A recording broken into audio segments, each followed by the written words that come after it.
Hello everybody, welcome to my studio. Today we're going to be working on what I like to call a trifold envelope. Super simple. I'm going to be using craft cardstock or craft stock by Tim Holtz, cutting it down to 6 by 11.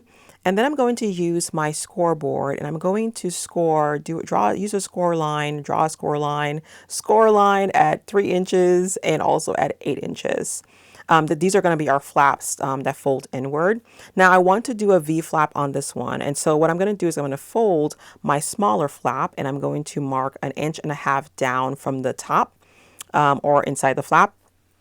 And that's going to be my side. And I'm going to also measure 3 inches across. And I'm going to use my pencil to draw a V from the edge to the middle. And also on the other side from the edge to the middle. And I'm going to cut that out. And that is going to give us our V flap for our envelope. So you can do other shapes if you want to, but we have a V flap for today. So next what I'm going to do is I'm going to cut out some of Dina Wakley's collage papers. You can use whichever papers you have in your craft room or your studio. I'm using these ones. I'm not telling you what it is because I want you to use whatever you have. And I'm going to be using some of her media glue to glue down these collage papers, and it's really great. It's super tacky and there's no rhyme or reason really to how I'm gluing this down. I'm just putting it down on the envelope to fill up space. I am leaving some spaces blank because I'm going to be adding additional collage papers and some other textures to this envelope. So that's our first set. The next set of collage paper is these stars. I love stars. And so for me, this is really, really beautiful.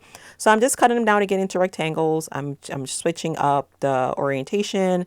I'm also just covering or layering some of the previous collage papers on this envelope and just making it as fun as possible for myself. Still leaving some spaces open so that we can add some additional textures to this to make it more interesting.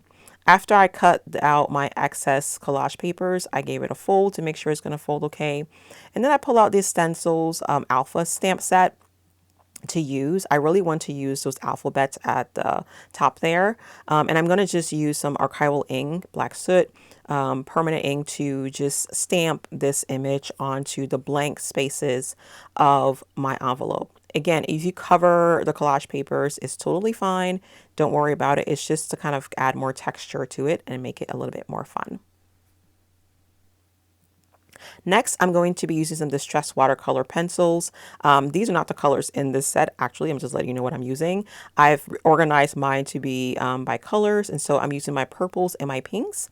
Really vibrant colors. I love to use distressed watercolor pencils on Tim Holtz's craft stock because it dries. It is really beautiful, chalky finish. It's top tier. It's just beautiful. And so I'm just sort of going around all of the different collage papers. I'm going around the edge of it. I'm really trying to concentrate some colors in between the stamp images and really just adding a lot of color to this. I'm kind of alternating between the different pinks and the different purples here. So that's what you see me doing here. Make sure to get the edges of your watercolor pencils as well, or of your envelope, because it looks so yummy. So I'm doing that here. And then I'm going to grab my paintbrush or my water brush and just go through and add some water because, again, I think these pencils oxidize for some reason. I don't know how it does it, but it does. It oxidizes. So, and it's really, really beautiful when it does. So I would encourage you to add as much water and color as you need to. It just makes it look really, really beautiful.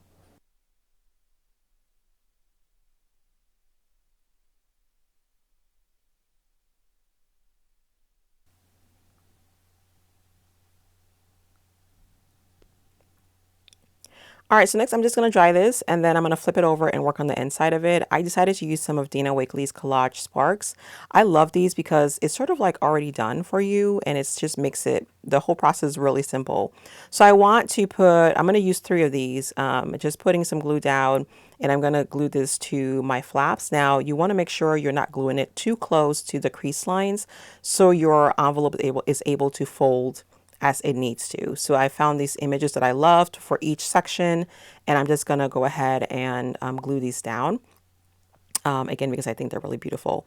The way to make this all kind of tie together is to use a distressed watercolor pencil, one color, and just go around the entire thing. So the blank spots, the actual collage sparks papers, go around with the watercolor pencil and use your water to kind of just tie it all in. It's just going to make it look really cohesive.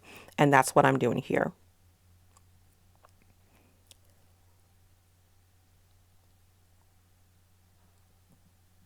So after that, I'm going to pull out some of Dina Wakley ledger papers. And I really love this. She does a really great job of, putting some really amazing quotes on these papers. I just think they're brilliant. So I'm going to find one that I really love that I think fits this, that is going to encourage somebody. I'm going to cut it out. I'm going to kind of, collage it onto the middle section there, which is going to be like the middle of the envelope. And I'm just going to glue it down, and that's pretty much it for this one. If you wanted to kind of go around with, some a Stabilo pencil or a pencil to add some shading to it, you're more than welcome to. You can even use your distress watercolor pencils to go around this and use some water to kind of like smudge it or whatever. I didn't do that here, but you're more than welcome to do that if you wanted to give it some additional interest on your piece. So that's our quote there. I really love it. I think it's great and inspiring. And honestly, that's pretty much it for this envelope. I love to close my envelopes with Velcro if I'm sending it to somebody and including it in something else. But if you want to drop this in the mail, which you can, you want to use like a sticker to close it or something that's going to make it, just secure. Okay, you want to also sticker at the side so that it's also secure, but you can put your address on the back there with a label, your return address on the front, and a stamp, and you can drop that right into the mail and they're gonna mail it off for you. So this is our final piece. It was a lot of fun for me to make this. I really enjoyed it. I didn't know how it was going to end up, but I was like, oh my gosh, this was so much fun. I love all the different parts of it. I love the middle section with the quotes. I love the little bottom section. I love that it looks like a pocket. So, which reminds me, you can actually add a pocket to this section if you wanted to, but I love how it just turned out. So I hope you all enjoyed watching this. If you have any questions about anything, please let me know. It was just fun working with you all. And I do hope you take some time to actually make one of these and send it out to somebody. Okay. So until next time, thank you all again. I'll see you. Bye-bye.